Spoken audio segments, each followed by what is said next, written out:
JBN, we keep you informed. Shanieka Ricketts wins a Diamond League triple jump trophy.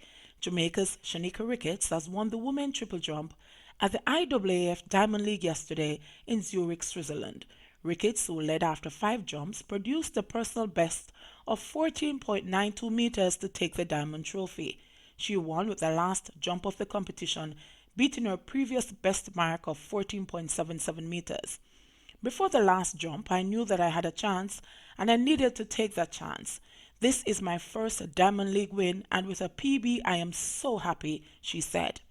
I have a really good team that is supporting me, my coach, my husband and my physiotherapist.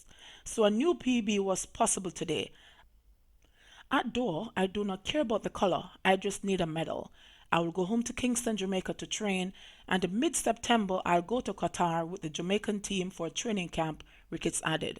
Yulimar Rojas of Venezuela, who leads the world with 15.11 meters, was beaten into second place with 14.74 meters. Kimberly Williams, the other Jamaican in the final, finished 7th with a mark of 14.10 meters.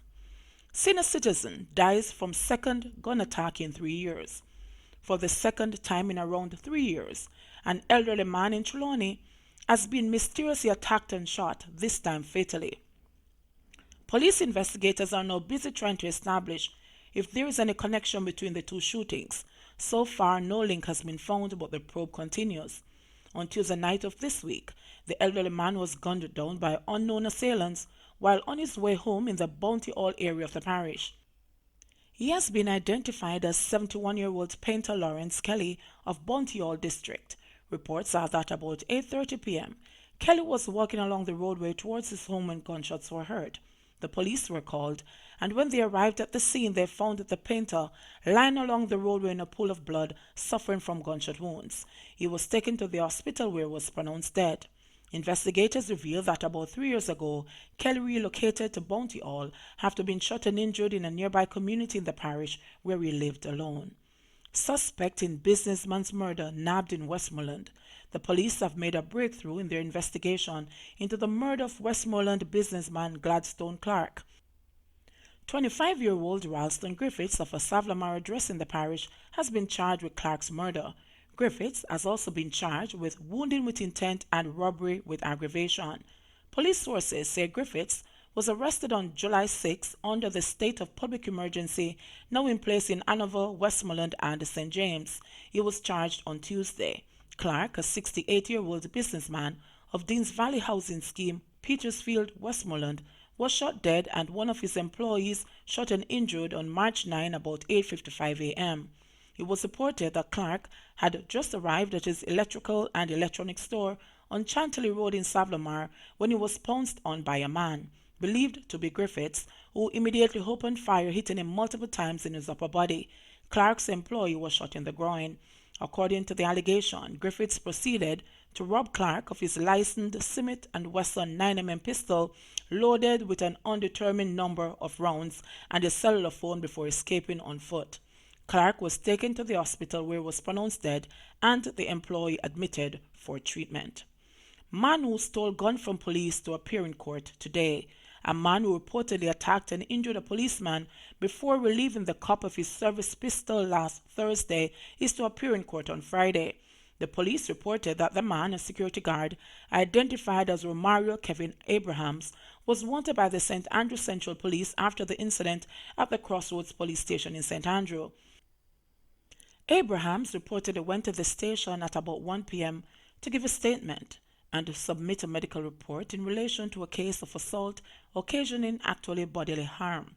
While being assisted, he reportedly attacked and disarmed a policeman and quickly made his escape.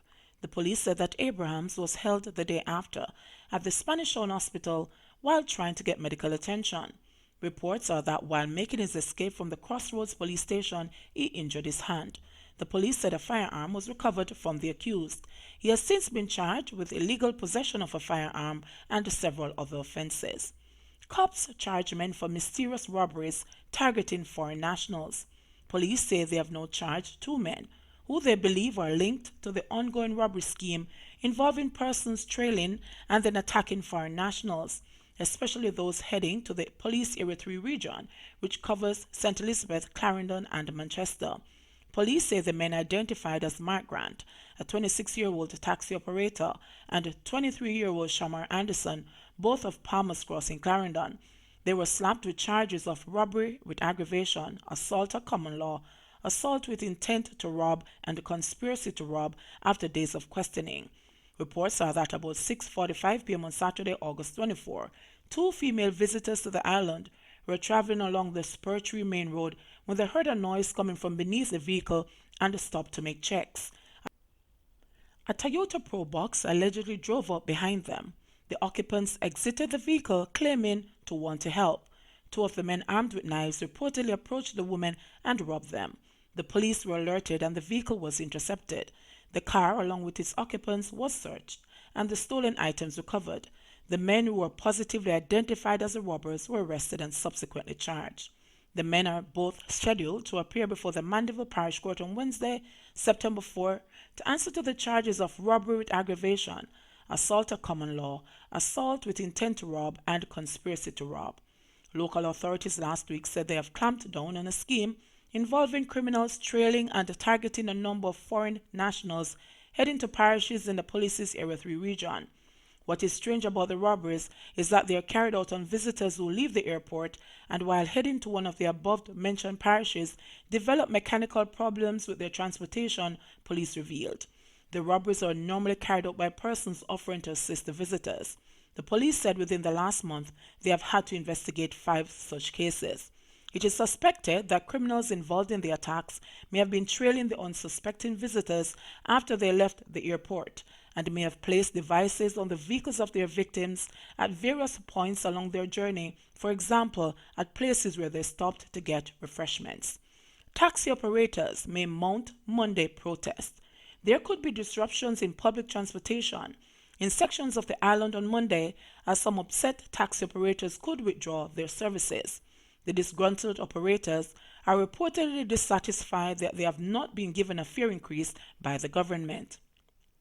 The demonstration is reportedly being used to press their case, but umbrella group the National Council of Taxi Associations says it does not support the move. General Secretary Frederick Bryan says the council is currently in negotiations with the Transport Ministry and other government agencies on the matter and disagrees with a withdrawal of service at this time. Bryan further said that the council does not support the displacement of commuters at the start of the new school year and will not participate in creating mayhem on the nation's roads. He is appealing to taxi operators to reconsider the planned protest. Justice Minister calls out delinquent fathers. Justice Minister Delroy Chuck has called out fathers who are not living up to their responsibilities.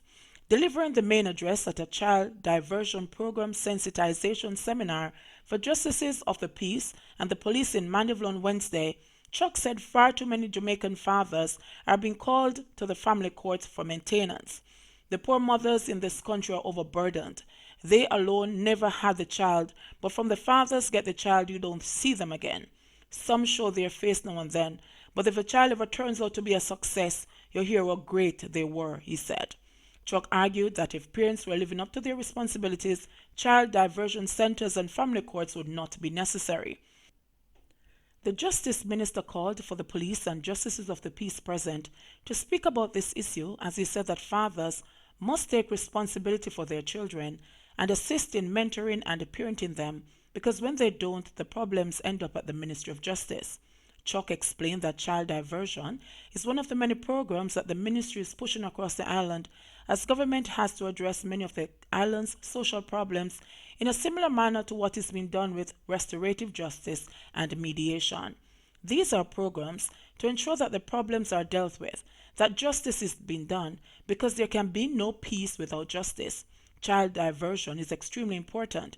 When young people get into trouble, it is wrong to ignore them and label them as good for nothing and worthless, he stressed.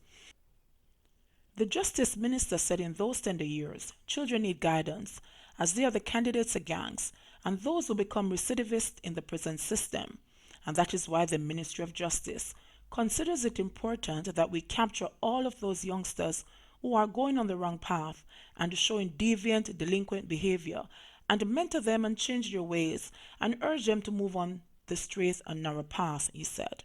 The law defines child diversion as a child-appropriate process of determining the responsibility and the treatment of a child in conflict with the law without resorting to formal adjudication by a court. St. Elizabeth farmers receive aid after fire. The Ministry of Industry, Commerce, Agriculture and Fisheries says that Jamaica Broilers Group Limited will be hosting a handover of seeds, fertilizers and chemicals to farmers who were affected by the August 16 fire in Flaggerman, St. Elizabeth. According to the ministry, Member of Parliament for South West St. Elizabeth, Floyd Green, and the Minister without Portfolio, J.C. Hutchinson, will be handing over the relief items. The handover ceremony is scheduled to take place at the Pedro Plains Anglican Church Hall today, August 30. In a statement last week, Green said that approximately 200 acres of farmlands were destroyed, affecting 47 farmers at an estimated loss of $45 million. Green said that he has been in the area since the day of the fire, assessing the damage and coordinating with the various agencies for a speedy response to issues of downed power lines, cell service lines, and other integral aspects to get the farmers back to normality. Flaggerman has over 500 registered farmers and is one of the biggest farming communities in Jamaica, the MP said. JBN, we keep you informed. Please remember to like, subscribe, share, leave us a comment, and click the notification bell to receive our daily news items.